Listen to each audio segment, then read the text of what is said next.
Thank you, Neil. It's a great pleasure for me to be here. And in fact, I have to say that although this is a book project that, of course, has a major Canadian dimension, as many of you know or can anticipate, this is actually the very first time that I've had the pleasure of speaking about this in Canada. So I'm very excited to be here, and I'm really looking forward to discussion that will follow. I want to tell you a story today about losers and winners, but perhaps not in the relationship to one another that you might think. It's a story about an imperial disaster, a military defeat that wrought havoc on the lives of tens of thousands of individuals who became international refugees in its wake. And yet, by the end of my talk today, I hope you'll be able to see why I've put a question mark on the title as well, because the victims of this disaster found a variety of consolations, too. There were two sides to the American Revolution, but only one was on display early in the afternoon of November 25th, 1783, when General George Washington rode on a gray horse into New York City.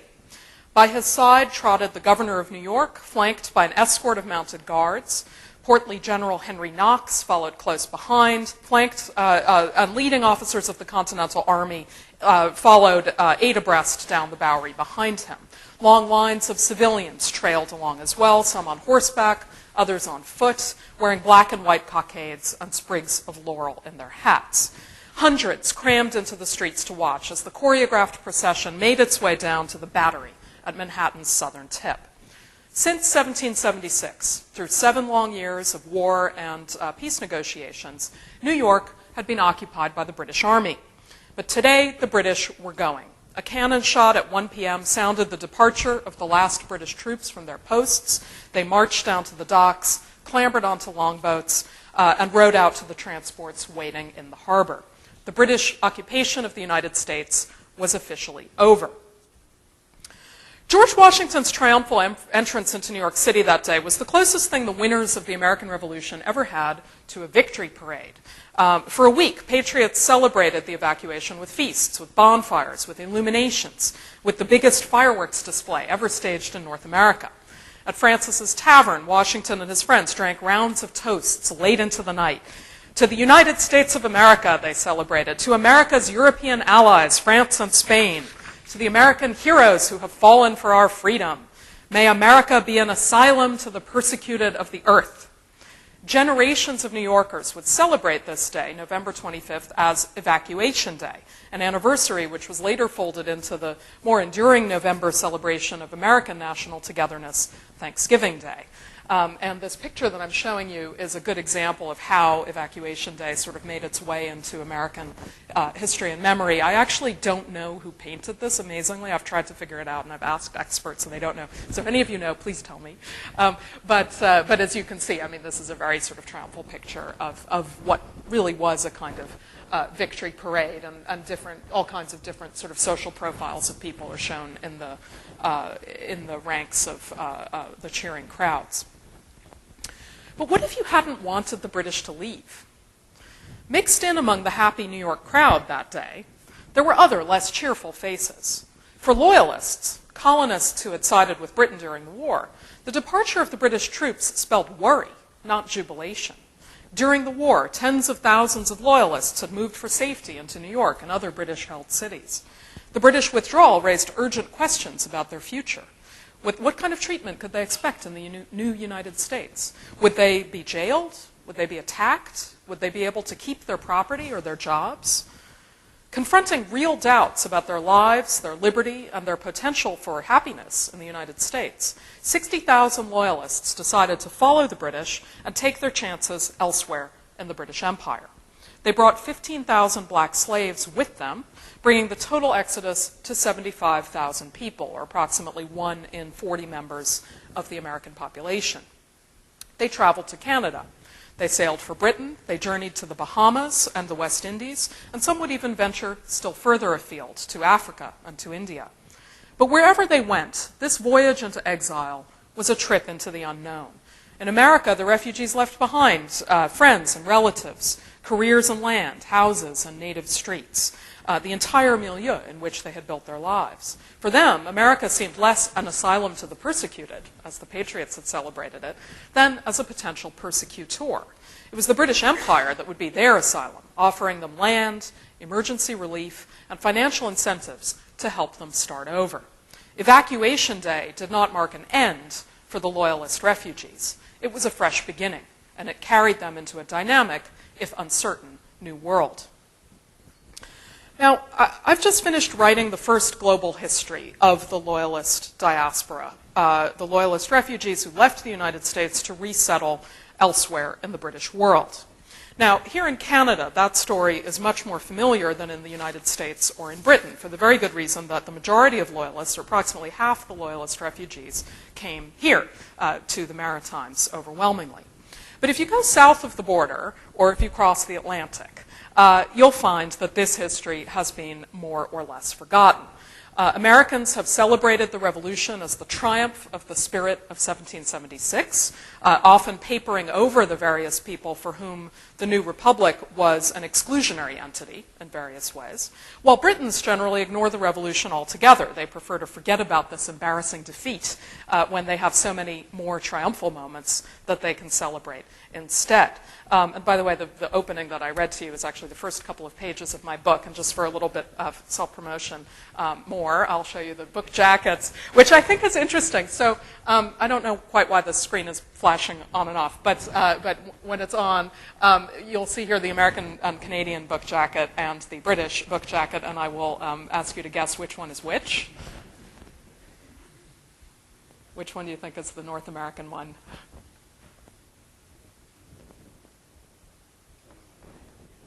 Yes, Neil knows the answers. Anyway, the North American one is the one on the left, and the British one is the one on the right. And the reason that I show this is, the British one, they said to me when I was trying to come up with a title, they said, oh, don't have American Revolution in the title at all, that they couldn't sell a book that had American Revolution in the title, even now, 200-something years later, and they have to sort of cover up what it's about, whereas on the American side, it's this kind of military thing. I mean, the fact that there's a Union Jack, maybe we need to sort of question, but in any case, it's just seen very, very differently in these places. And I would contend that both of these perceptions, on the one hand, the American, relatively triumphal narrative, and on the other hand, the British, neglect of this topic, both of these perceptions need to be modified. And in my lecture today, I want to sketch out a fresh picture of the American Revolution's consequences for the British Empire, most of all, a picture that is at once illustrated and influenced by the Loyalist refugees. Now, to start with, I think we need to just dispense with a stereotype, which at least is very common in America, perhaps less so here. But that is of Loyalists as having been members of a conservative or Tory elite. That they were white, that they were Anglican, that they had strong ties to Britain, and this is what most people associate with loyalism. This is not true. They were far from just an elite. In fact, they made up somewhere between 1 in 3 and 1 in 5 members of the colonial American population, and they also spanned the entire social, religious, ethnic, and geographical spectrum of early America. And this range would be reflected, too, in the breakdown socially and so on of the Loyalist refugees, who included royal officials, yes, but also included bakers and carpenters and tailors and printers. They included Anglican ministers, yes, but they also included Methodists and Baptists. There were cosmopolitan Bostonians. There were backcountry farmers from the Carolinas. And crucially, not all Loyalists and not all Loyalist refugees were white. For the 500,000 black slaves who were in the colonies at the time of the Revolution, the war presented a striking opportunity when British officers promised freedom to black slaves who agreed to fight on the British side. And about 20,000 slaves seized on this promise, which made the American Revolution the occasion for the largest emancipation of slaves in the future U.S. until the U.S. Civil War. And for Native American Indians, too, the Revolution invited a decision. Pressed by land-hungry colonists, several Indian nations, notably the Mohawks in the north and the Creeks in the south, opted to ally themselves with the British. And the social diversity of loyalism, I think, really points to the success of the British Empire, even before the American Revolution, at attracting and preserving the allegiance of a wide variety of subjects. And this is a feature of the British Empire that would only gain prominence in the years ahead. Now, during the war, Loyalists faced various kinds of harassment and persecution for their position. This could range from legal measures, such as property confiscation, banishment in some cases, through to the popular justice of the mob, who broke Loyalists' windows, who burned their haystacks, who poisoned their cattle in the fields. Such measures caused tens of thousands of Loyalist civilians to flee to regions under British control. And by the end of the war, it was such push factors that encouraged Loyalists in British-occupied cities to leave America altogether. But they were also drawn to leave by important pull factors, as Britain offered the refugees a range of incentives to emigrate. These included free passage to other British domains, basic supplies to help Loyalists get settled, ranging from food rations all the way through to shoes and hose and nails. And most importantly, it included land grants, which were given in particular across the Maritimes here in Canada and also in the Bahamas. And altogether, Britain put together a program of refugee relief that in many ways kind of anticipates the work of modern international aid organizations. Where did the refugees go? Well, fewer than 15% of them went back to Britain. And it wasn't back to Britain even for most of those, because few of them had ever been to Britain before. They found themselves instead to be strangers in a strange land. Instead, more than half located to eastern Canada, and indeed they came in such great numbers that it was their influx that precipitated the partition of Nova Scotia into Nova Scotia and New Brunswick in 1784. And their presence in Quebec would also influence the later division of that province in 1791 into Upper Canada and Lower Canada. Another 10,000 or so refugees, though, especially from the American South, traveled to Jamaica and the Bahamas. And it was these refugees who carried the majority of those exported slaves with them as well. Some refugees even ranged further afield. In perhaps the most surprising migration, which some of you may know about, in 1791, nearly 1,200 black Loyalists moved from primarily Nova Scotia to Africa under the sponsorship of British abolitionists to found the utopian settlement of Freetown in Sierra Leone. And an unluckier handful of black Loyalists even ended up among the first convicts on the first fleet to Botany Bay in Australia, while the East India Company Army, meanwhile, would soon be sprinkled with American-born officers, including two sons of the notorious turncoat Benedict Arnold. These boys went on to enjoy long careers in India. They had Indian female companions. One of them had an Indian daughter, a half-Indian daughter, who survived him. And so there's a sort of Arnold line off in the east. So in short, American Loyalists ended up in every corner of the British Empire. And this series is called Disasters and Diasporas. Well, if you follow the disaster of the American Revolution into this global diaspora, you'll find that the map of the Loyalist diaspora is very similar to that of the British Empire about a decade on. And just to kind of spice things up here a little bit and get away from my self-indulgent book covers, this is one of the vestiges of the Loyalist diaspora in India, which is the tomb of a family tomb from the family of William Linnaeus Gardner, who was born in upstate New York, a member of the Livingston family, which is a well-known New York landowning family, who made his way to India and spent basically all of his career in India, where he too married an Indian woman and achieved a certain prominence there, was rewarded with lots of land and so on. And this is, his family still lives on what remains of the ancestral land, and they look after this tomb, which he built for one of his sons. Now, there's a fairly well-developed literature on Loyalists in the Maritimes in particular, which has done an excellent job of illustrating how white and black Loyalists got settled in places like Shelburne, Birchtown, and St. John. And there's also a sophisticated debate about the Loyalists' impact on the evolution of the Canadian liberal order. But these studies have tended to look at the Loyalist experience on a local or discrete level. And they rarely connect up the cases of refugees in different parts of Canada with those of refugees elsewhere in the empire. And indeed, no scholars really have hitherto provided a complete picture of the Loyalist diaspora. So what are the payoffs of putting all of this together?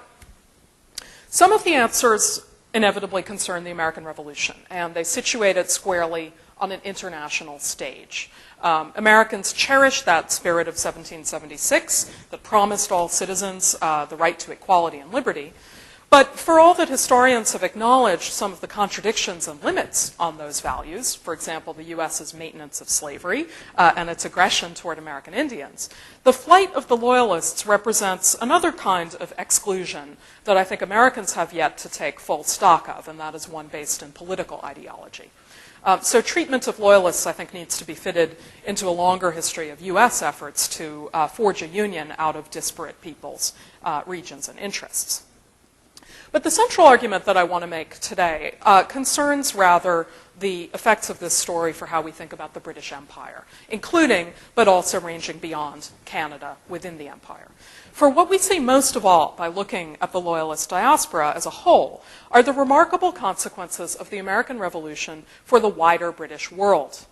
The global resonance of the revolution has usually been understood precisely in connection with that spirit of 1776 as a kind of rousing example followed by the French and others as they sought to assert similar rights to equality and liberty. But Loyalist journeys reveal a quite different stamp of the revolution on the world, not on burgeoning republics, but on an enduring empire. Loyalist refugees personally conveyed American things and ideas into the empire. The fortunate brought treasured material goods with them. They brought finely wrought sugar box. They brought a recipe book. They brought, more weightily, a printing press, which one Charleston family used to produce the first newspapers in St. Augustine and in the Bahamas. And, of course, let's not forget, in terms of material exports, those 15,000 slaves that they carried away, too. But more conspicuously, though, Loyalists exported cultural and political ideas, such as the Baptist faith that was transported by black Loyalist preachers from a single congregation in the Carolina backcountry, and who went on to establish the first Baptist churches in Nova Scotia and New Brunswick, as well as in Jamaica and Sierra Leone. And the most striking American export of all, Loyalist refugees took with them a discourse of grievance against imperial authority that sounded uncannily like that of their patriot peers. So you could take the Loyalists out of America, but you couldn't entirely take the American out of the Loyalists. Now, all of these influences, I would suggest, fitted into a wider set of transitions in the British Empire in the wake of the American Revolution. The Revolutionary War was the empire's single greatest defeat until the era of World War II, bar none. But in the space of a mere 10 years, the empire bounced back to an amazing extent. How did that happen? Well, put simply, Britain turned out to be an effective loser. Building on earlier precedents, British power regrouped, expanded, and reshaped itself around the world, with political reforms in Ireland and India, with new colonies in Africa and in Australia, and with new attitudes about the ethics and governance of empire, just to name a few. All told, the 1780s actually stands out as the most eventful single decade in British imperial history until the 1940s. And what's more, the events of these years, the 1780s, cemented an enduring framework for the principles and practice of British rule. So this spirit of 1783, so to speak, animated the British Empire well into the 20th century and provided a model of liberal constitutional empire that stood out as a vital alternative to the democratic republics that were taking shape in this period in, of course, the US, but also in France and Latin America. So what were the contours of this spirit of 1783, and how did Loyalist refugees illustrate them? It had three major features. First of all, the British Empire pursued global territorial expansion. Loyalist refugees were both agents and advocates of this process. In Canada, in the Bahamas, and in Sierra Leone, they were colonial pioneers settling British territory. Individual Loyalists also took part in many of the visionary projects of this period. They championed schemes, for instance, to extend British sovereignty into Spanish America or back into the United States. And, however far-fetched some of these schemes can seem in retrospect, they could hardly seem so at a time when Britain, as well as other European powers, were successfully establishing footholds in some of the most remote parts of the world.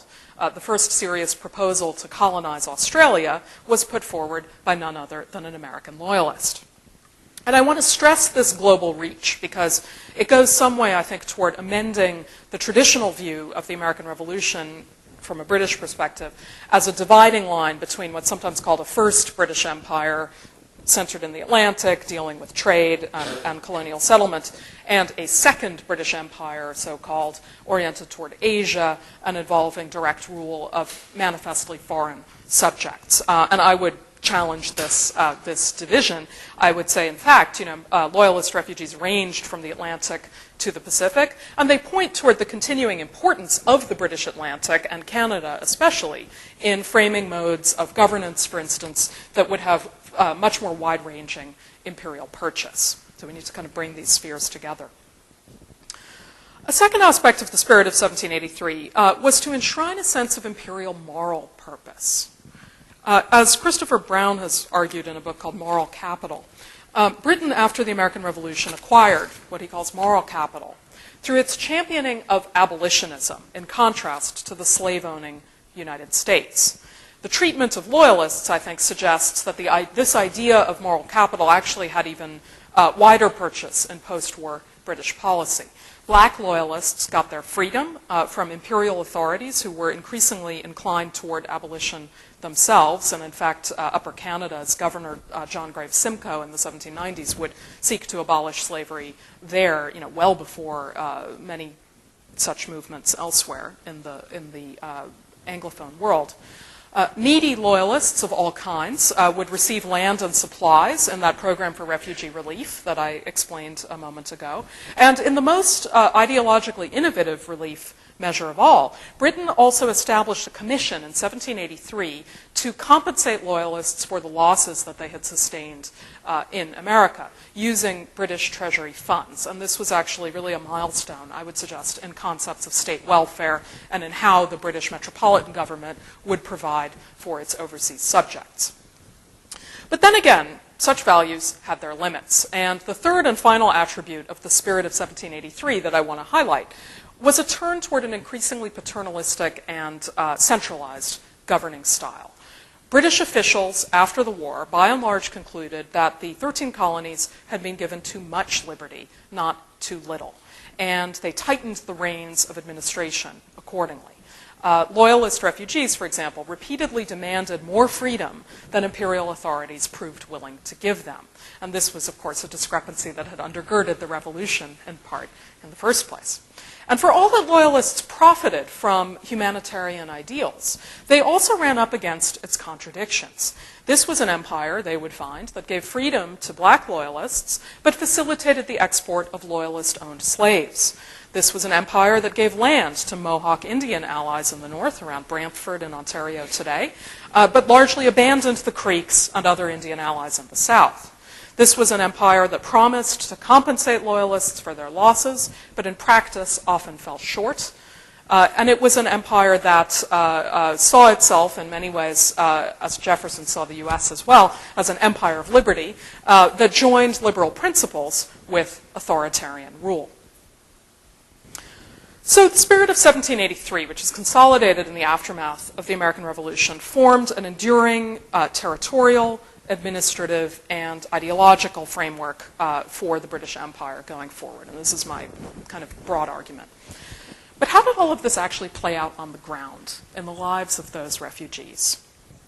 Let me delve into this by exploring one of the various Loyalist exports that I mentioned, the ideas about rights and liberties that these refugees expressed.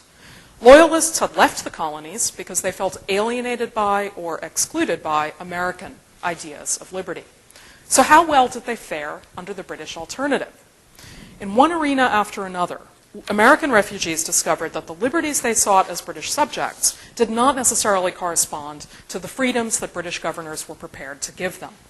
Instead, these loyal subjects turned out to have some shockingly American ideas, drawing a striking line of continuity from the tumults of the 1760s and into post-revolutionary conflicts around the British Empire. So let me take you to two sites of Loyalist settlement in the Bahamas and in West Africa to give you a sense of how this was so. And I should maybe say here that I've chosen to talk about those settings rather than, for example, New Brunswick, on the grounds that we can maybe get to that in the Q&A later. But suffice to say that many of the things that I'm talking about in these settings, I think, have parallels here in Canada and in other parts of the British world.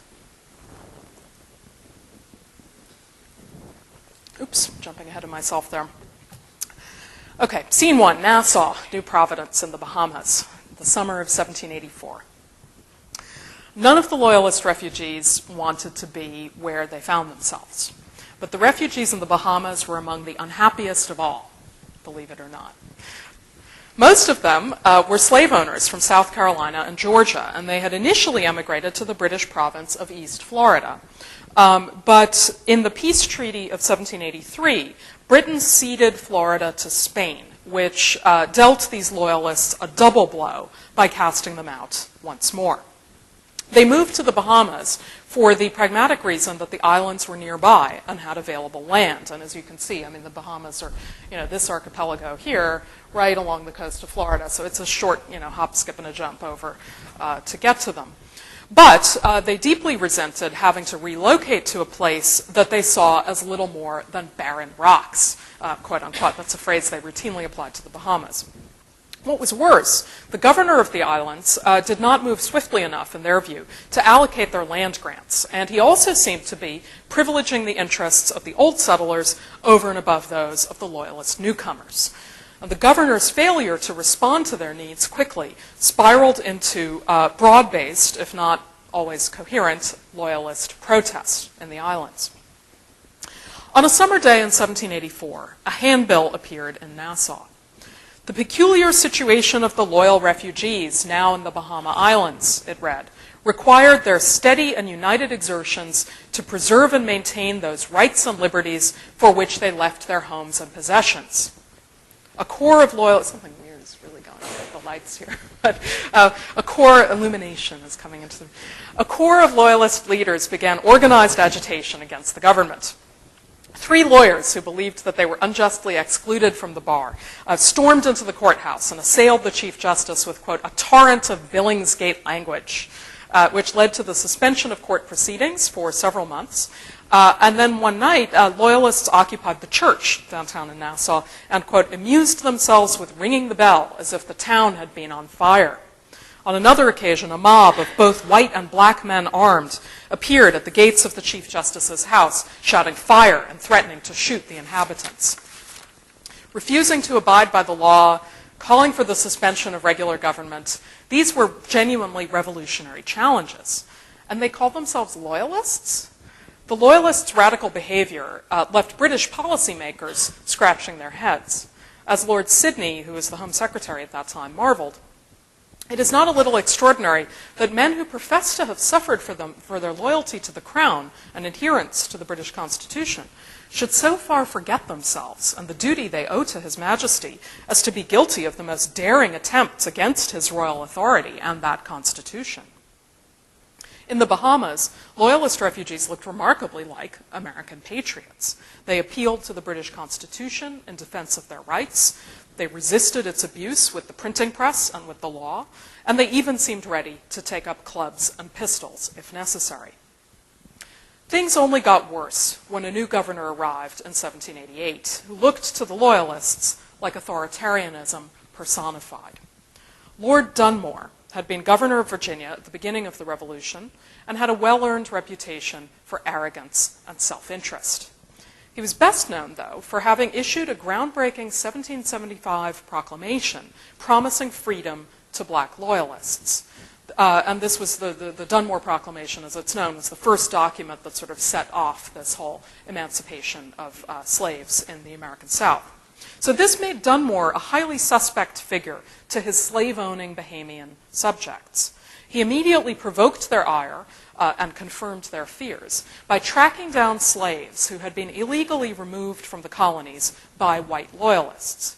To agitated loyalists, Dunmore represented the worst of a bad aristocracy. He was tyranny personified, and indeed Scottish tyranny at that, as you'll hear. They said of him, he's ignorant of the Constitution of England and of the rights of British subjects.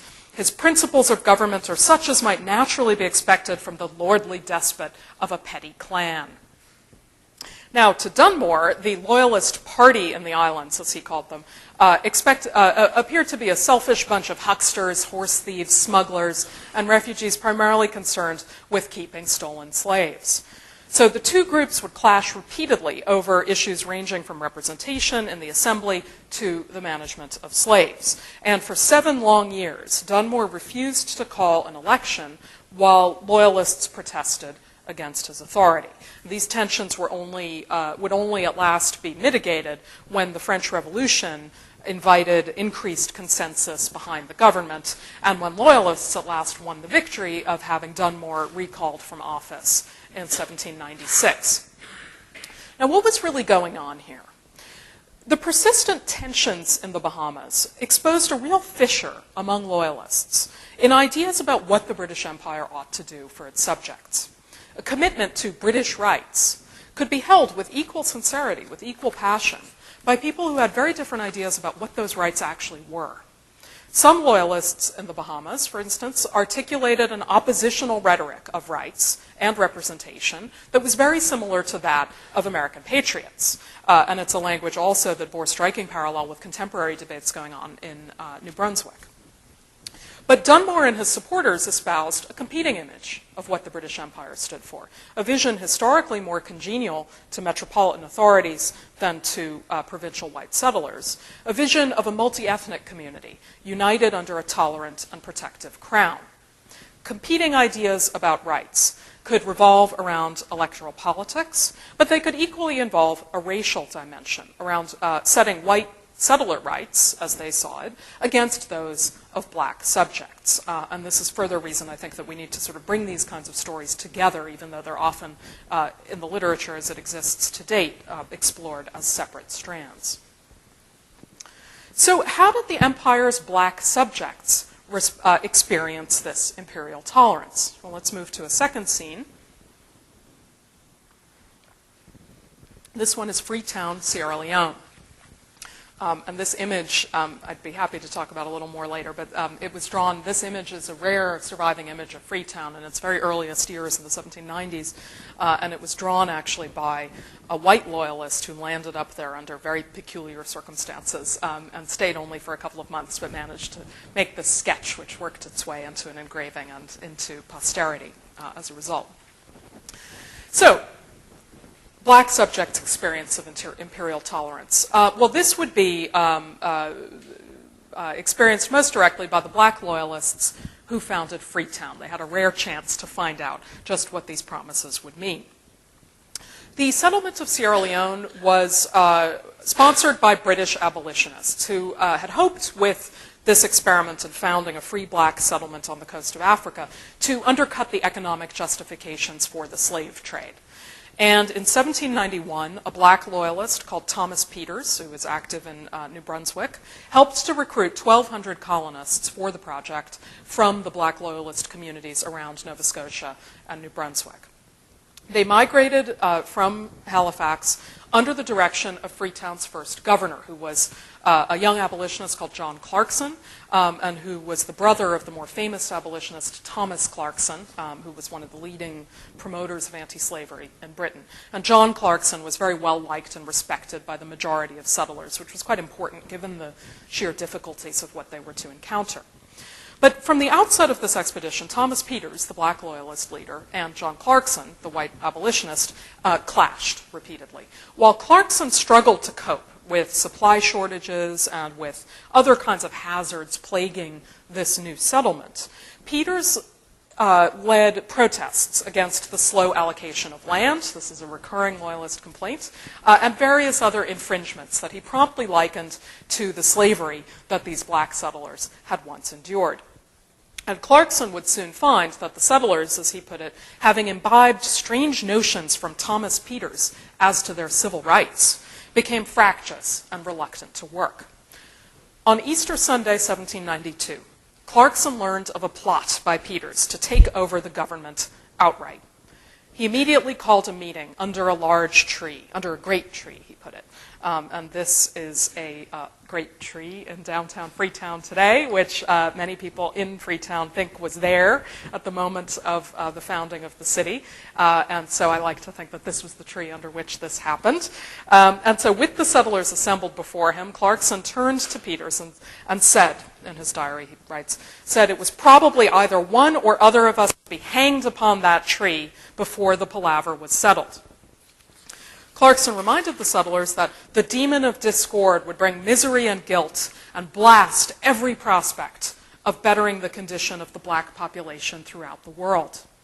A few days later, the settlers agreed to a declaration purporting that while they reside in this colony, they will live obedient to its laws, which will be made conformable to those of England as far as local circumstances will permit.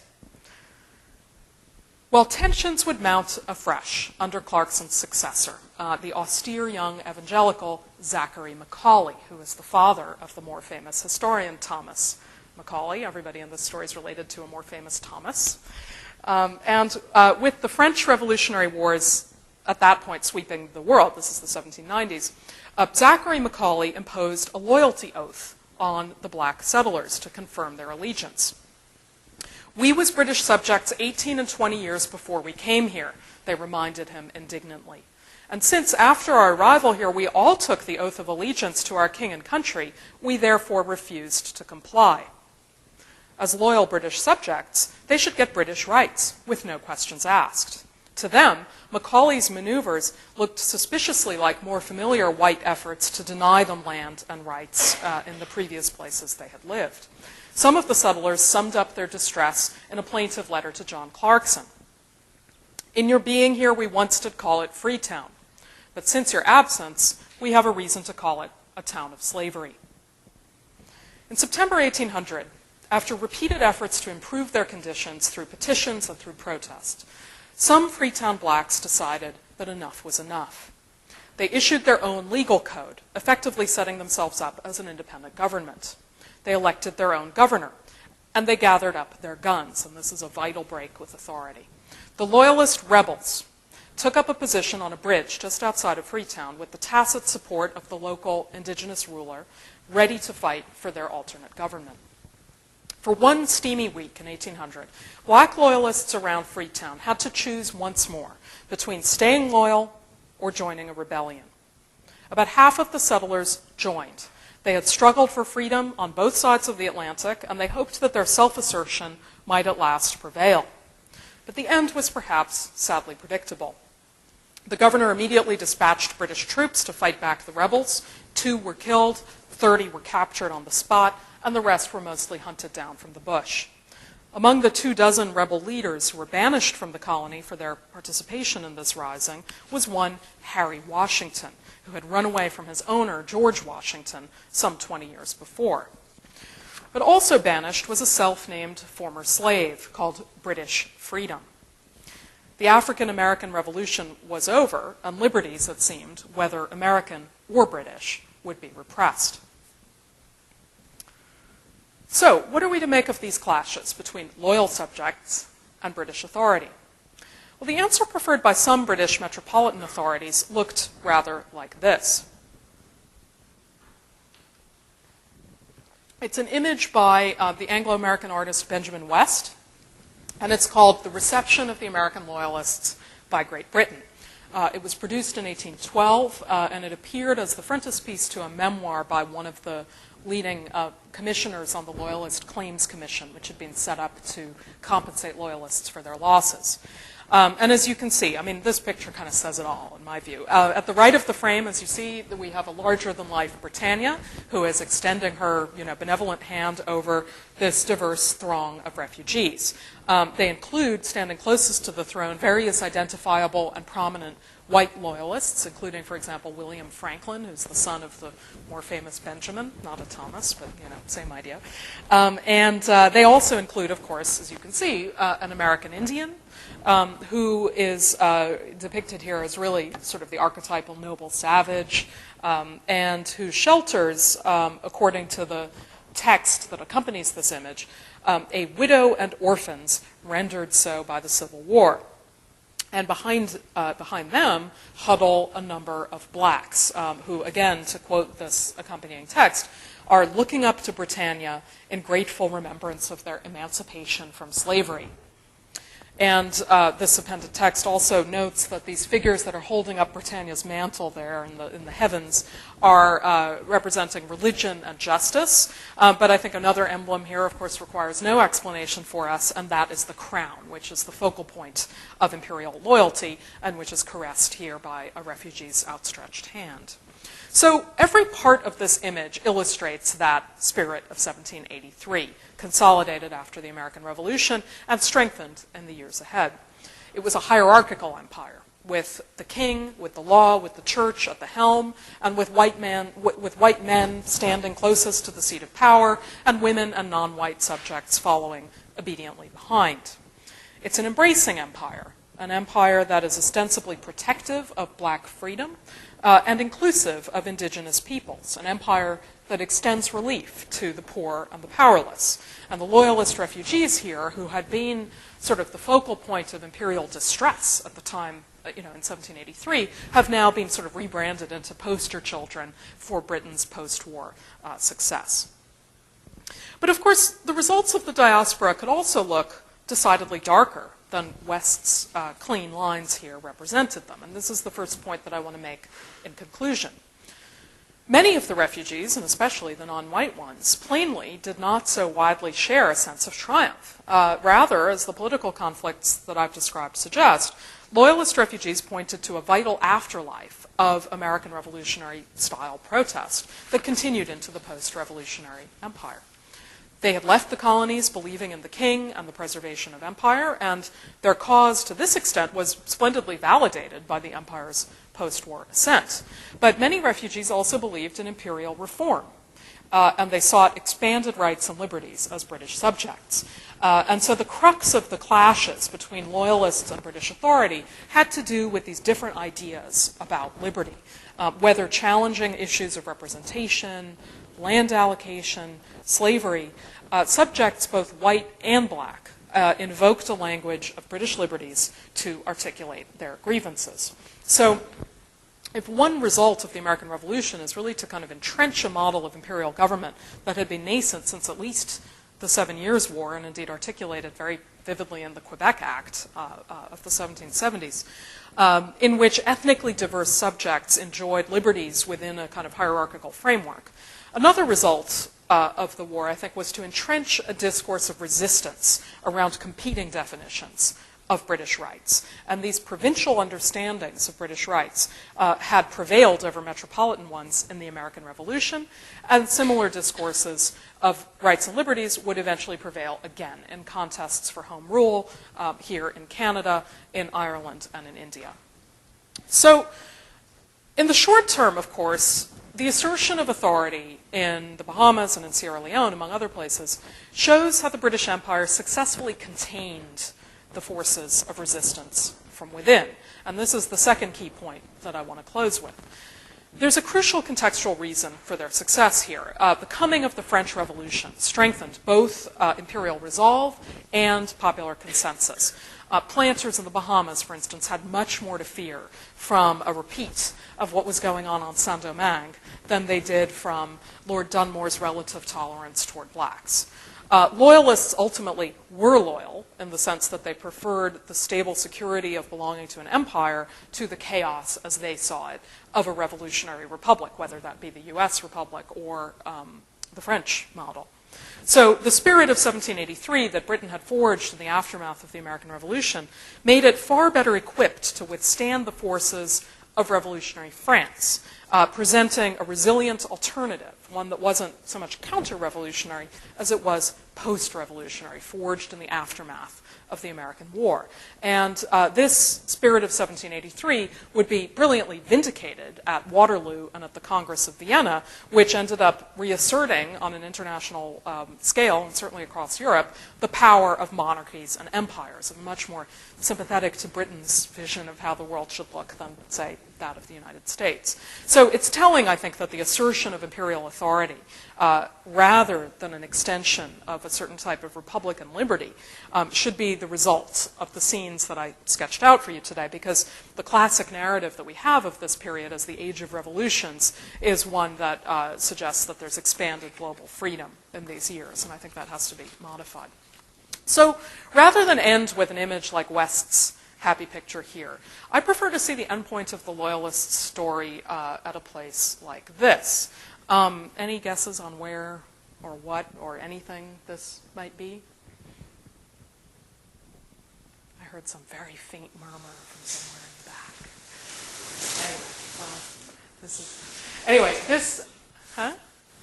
I hear a louder murmur from right in the front. Anyway, this is the tomb of Lord Cornwallis, who is the man best known in America for having lost the American Revolution at Yorktown. But fewer people tend to know that he went on to redeem his career as a few years later by becoming the Governor General of India, which is a position that he held in the late 1780s with great success, both on the battlefield and in entrenching bureaucratic structures of rule, and very much performing those things about the spirit of 1783, about territorial expansion and clarified rule. And in fact, Cornwallis was so successful in his tenure in India that he was actually called back for a second term in 1804 and returned in 1805 to India. But not long after his arrival, he died of disease. He was 67, and he died in an obscure provincial town on the banks of the Ganges, which is called Ghazipur, and this is his tomb. It was erected by subscriptions from the British residents of Calcutta, and it seems to make up for a loss, I think, in two senses. It, like many tombs in India in the period, it makes up for the loss of a great man in a remote locale by being huge. It's also, of course, in a very Western style, very assertively Western in this Eastern locale. But it also overwrites the loss that Cornwallis had experienced in America, which is completely ignored in his epitaph, with a story instead of a kind of triumphal imperial ascent of an empire shifting from the west to the east. And this is a detail of his, the actual, tomb inside that. And, as you can see, there's Cornwallis in the middle and a medallion, and he's flanked by a Hindu and a Muslim figure. And the epitaph, as I say, has nothing whatsoever to do with America in it at all. So I entitled this talk An Imperial Disaster, with a question mark. And hopefully you can see something of where the title and the question mark come from. Because for generations, historians have debated why Britain lost the American Revolution. And I would say that what really matters is not why Britain lost the war, but why, despite losing the war, and despite losing, in many ways, its closest colonies, it ended up winning so much in the years to come. By the end of the War of 1812, a generation after the Loyalists dispersed, major Loyalist migrations had stopped. They did not, for the most part, maintain a kind of folklore of loss that spanned different and connected different locations in the way that Acadians did. They did not, sort of raise secret toasts like Jacobites to the restoration of the monarchy in the United States. There wasn't a kind of lost cause ideology of the kind that you saw in the South after the U.S. Civil War. And I would suggest that none of these things were so evident, linking these diasporic communities, because Loyalist refugees had been absorbed into an expanded and refurbished British Empire from Canada across to India. So arguably the greatest significance of the American Revolution, at least for the 2 or 3 generations that followed it, did not lie with the birth of the Republic. It lay in the route that was followed by so many of the Loyalist losers into the domains of a paradoxically fortified British Empire. And I will end there. Thank you.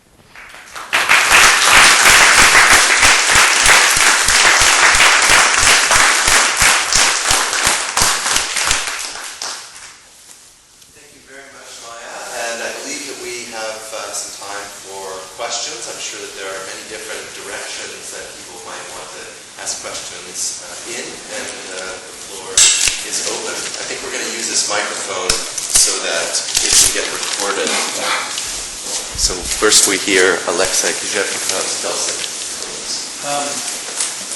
The British promise of emancipation to slaves, how clear they were that that only hold to slaves who were owned by rebels? And if they were clear, then how sincere we should treat this emancipation? If they were not clear, what happened if some slaves who were owned by Loyalists wanted their freedom?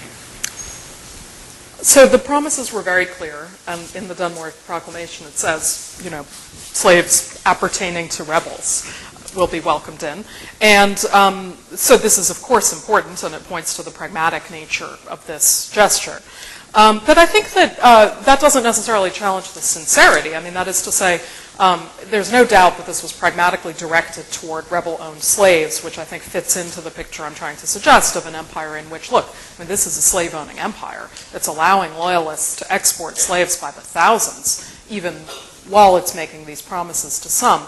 But the critical thing here, I think, is that it is making those promises, and it's actually going to quite striking lengths to uphold them. And so at the end of the war, the Americans are very incensed about the idea that the British are sailing off and taking these freed slaves with them. And there's a great meeting, for example, that happens between George Washington and the British commander, Sir Guy Carleton.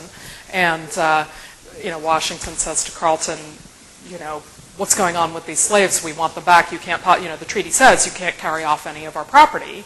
And Carleton says, well, look, sorry, they've already gone. And anyway, they're free, and we've made these promises to them, and there they are. And so Carleton just completely stonewalls Washington and lets them go. And repeatedly, these promises are underscored. So, I mean, I think that this is, it would be wrong to say, oh, the British are, completely emancipatory and abolitionist. Obviously, they're not. But you see the rising trend in that direction, and you see a consistent set of promises that are made and upheld.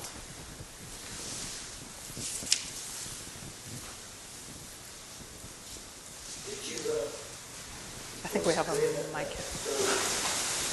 The Loyalists who left, the ones that went and took slaves, didn't they own those slaves?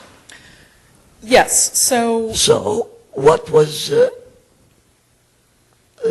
what was the argument then? That it was that the slaves were to have complete freedom once they left the United States. Is that so? There are two different categories of people involved here. So there are the black loyalists who were patriot-owned slaves who were given freedom by the British for fighting or serving the British in some way, right? Meanwhile, there were loyalists who owned slaves and who, when they left, brought their slaves still as slaves and wanted with to them. keep them. Yes. They wanted to keep them. Yes. And so you have both of these populations living alongside one another. Yes. And in fact, this is interesting in the case of Nova Scotia because, in Birchtown, Nova Scotia, which is the free black settlement that's adjacent to Shelburne, which is the big white loyalist settlement, there's a lot of free blacks living there. But there's also some black slaves, and the status of blacks is always kind of questioned and in dispute precisely because you have both these populations living alongside one another.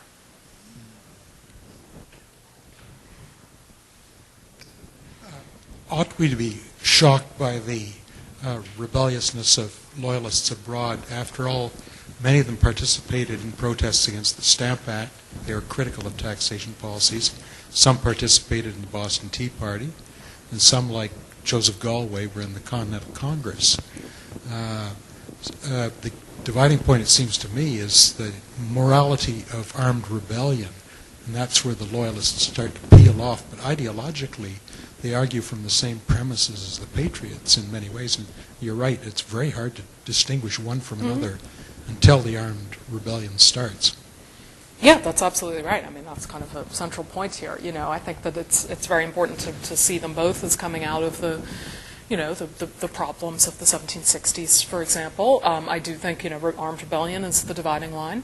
But that said, I think that there's something, too, that's important about distinctions emerging or being clarified or whatever between provincial ideas and metropolitan ideas. And I think that that's quite significant if you look at, I think this is why actually Canada needs to be integrated by British imperial historians who tend to focus on, say, the Caribbean and India more into their picture, because I think it's in Canada that you see the what if for what might have happened if, Galloway's Plan of Union or something like that had been adopted in the 1770s. And so what you see is instead that kind of reforming track going forward instead of the absolute break with authority. But I think that these disjunctures are, on the one hand, people tend to ignore the fact in America that loyalists and patriots actually are coming out of the same climate. And then on the other hand, I think that from a British imperial perspective, there tends to be less understanding of the sources of dissent in the post-revolutionary empire. Hello. I was wondering if you could elaborate a bit more on your claim or your take that the age of revolutions needs to be reassessed, because from what you've described to us, it seems that the diaspora of loyalists in some ways spread revolutionary ideas, such as discontent with the British Empire, to regions that did not even experience necessarily political revolutions, but still spread those ideas. Yeah, I appreciate that question. I think that the answer is really about who wins and who loses, at least in the short term. And so I would say that there is no doubt that there is a set of discourses to do with, that are sympathetic to republicanism, that are, coming into their own in this period in all kinds of ways.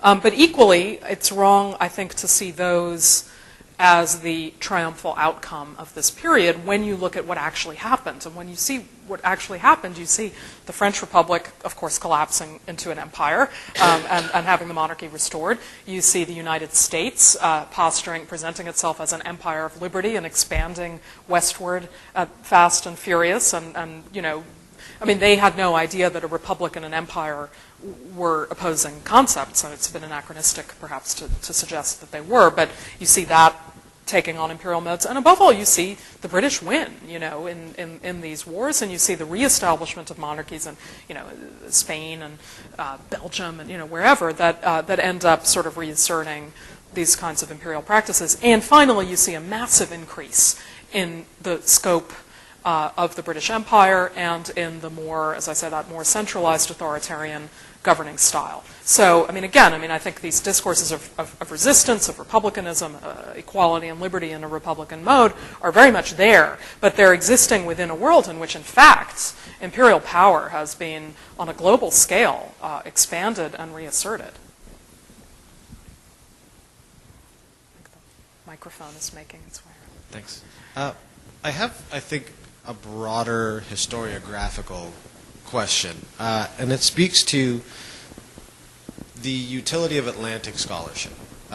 It seems to me, this is sort of a global perspective, but it also seems like a very Atlantic story, and exactly the kind of history that should be written about this kind of thing.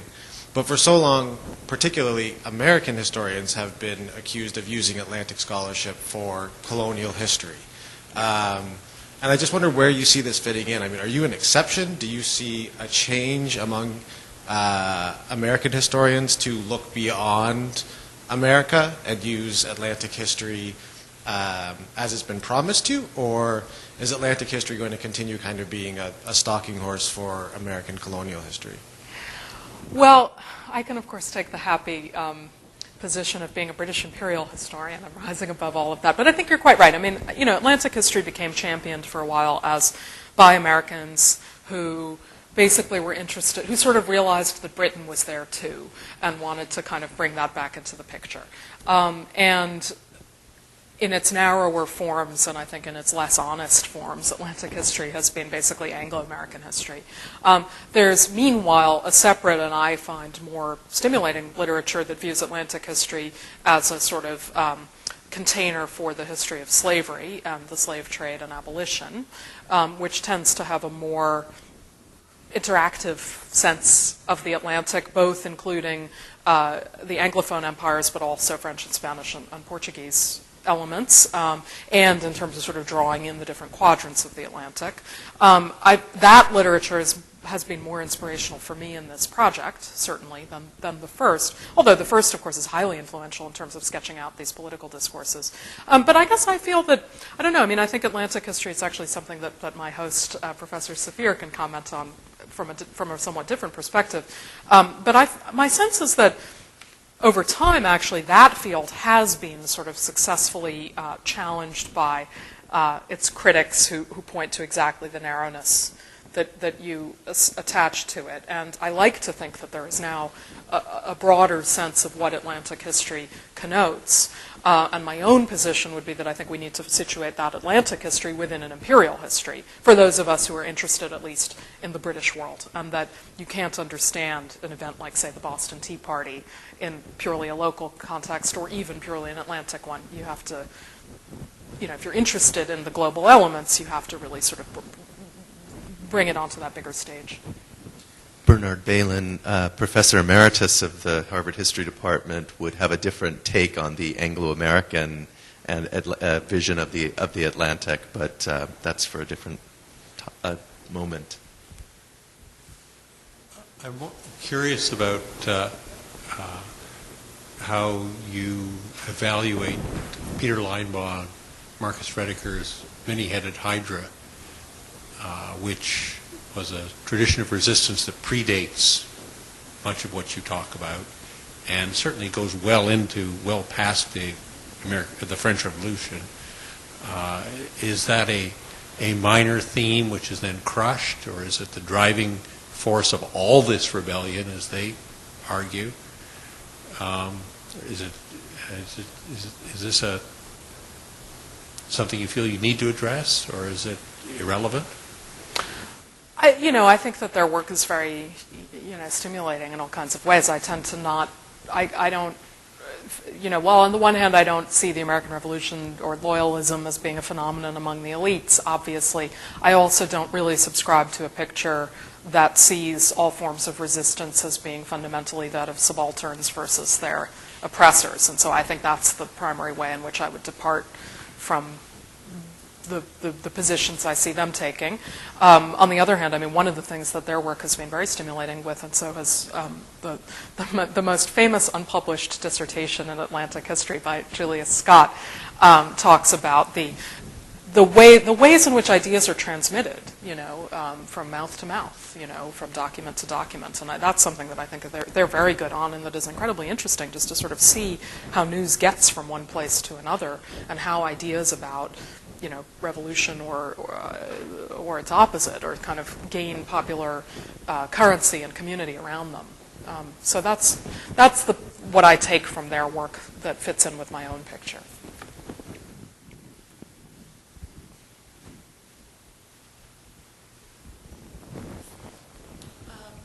That was so interesting, particularly your descriptions of the different kinds of loyalists, that they are not just these elites.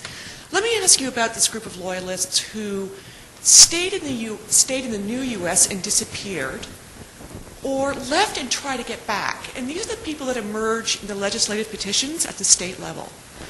And their loyalism doesn't fit nicely into this diasporic kind of loyalism you're discussing. So could you comment on those other discrete groups as well? Could you elaborate first on the ways in which you don't see their loyalism as, what do you have in mind? I mean, I'm not an Americanist, so I have to say I haven't really followed this subject, into the early Republic in detail. Let's say excuse me. Sorry, Neil. There's petitions in the Virginia State Legislature, and they are either a son of a loyalist or a loyalist, and they're trying to reclaim land. So they are indeed elites. So they are indeed elites or descendants of elites. But sometimes, in these petitions, the clear argument, or the clear focus, of course, is to kind of explain the way the loyalism to get the land back, suggesting kind of poverty or circumstances or unjustly taken or misunderstandings. So it makes loyalism in this group a little bit more murky. Yeah, so I'm familiar, of course, with those kinds of things, and I guess I don't really see that as being contradictory to the loyalism that I'm sketching out, in as much as, I think that we basically have a tendency to assume, first of all, a kind of homogeneity among loyalists, and second of all, a kind of, more 20th, 21st century idea of what that term means in terms of being sort of diehard support, right? And the way that I see the American Revolution, at least, is as a period in which, it's a civil war. People are pressed by contingency and circumstance to adopt certain kinds of positions that can change over the course of the war, that reflect, very specific local factors as well as sometimes, core ideas. And that, they sort of make those who stay because it's their home, and they don't want to leave their home and they don't want to leave their property, make their peace with what's there. Let's not forget, too, that the Federalists, who, of course, many former Loyalists affiliate themselves with the Federalist Party, are accused by their Republican enemies as wanting to reinstate a monarchy. There's also a murkiness to what patriotism means, I think, in the early Republic, which is important. But to follow over into the diaspora, I would say that, the very point that I'm trying to make about how Loyalists as subjects overseas are not necessarily sort of compliant, followers of imperial authority, fits with this idea that, loyalism is a many-headed hydra, one could even say. This will be the last question. Hi. I'm just curious, when people talk about Loyalist history, they mostly talk about it as being an Atlantic thing. Mm-hmm. I realize the ships went up to the Atlantic, but not too many people say very much about what was happening in Ontario, people that were arriving up in Ontario at the same time. So in your world, is Loyalist history more or less like an Atlantic phenomena? No. I think, as I said before, I think it's a global phenomenon. I think the Ontario Loyalists are very important here. I find, and please, those of you who know more about this than I do, please correct me, but my sense is that there's, even within Loyalist historiography for Canada, which is very well developed, there's a real split between the people who work on Ontario and the people who work on the Maritimes. And the people who work on Ontario, understandably are sort of looking forward to the War of 1812 much more. And, the people, partly numerically, right? The sheer numbers are that you have approximately 30,000 going to the Maritimes, and you have approximately 6,000 going to future Ontario in 1783-84. That's what the musters say. So, there's a disproportionate figure here. But no, I think that, for example, when you look at the political consequences of the Loyalist influx into Canada, you see, not only this partition of Nova Scotia, you see the Canada Act in 1791, and you see an effort, Sir Guy Carleton, who had been important in the war, becomes, governor, and as part of a broader reconfiguration of what British North American government ought to be after the Revolution. That's very much influenced, I think, by both of these regions of Loyalist resettlement. There's one more, yeah. Well, on that point, there were Loyalists streaming into Ontario as early as 1777. Mm-hmm. And I'm surprised that there were only 6,000. That's what's documented. Yeah. I think it could very well be somewhat higher because inevitably documents are not going to pick up all of that. But yeah. The other thought I had is that it seems to me, and I've done no research on this, that in the War of 1812, those Loyalists who'd come up, particularly after 1784. Who had Republican ideas were quite quiescent during the War of 1812. But by 1837, a lot of those Loyalists or descendants of Loyalists who had Republican ideas started to emerge in the rebellion. Where I came from, it's been documented about 25% of the rebels in the revolution or rebellion of 1837 were Loyalists or descendants of Loyalists. And I'm wondering, were we slow to catch on? No, I mean, I think that's crucial, and I think, in fact, that, you know, these rebellions of 1837-38 are part of that bigger picture of the provincial resistance that I was talking about. And I have the feeling that you weren't necessarily slow, you were just kind of suppressed, at least in the historical literature, by the War of 1812, because there's so much of a sort of reaffirming of, you know, United Empire Loyalist status and all of that after the War of 1812 that creates this idea of a much more what we would consider now to be a more sort of conservative vision of what loyalism was, and that seems at odds with what you're describing, but I think is actually just in itself a bit of a myth, you know. So. Okay, well, please join me in thanking Professor Jasanoff for a wonderful lecture.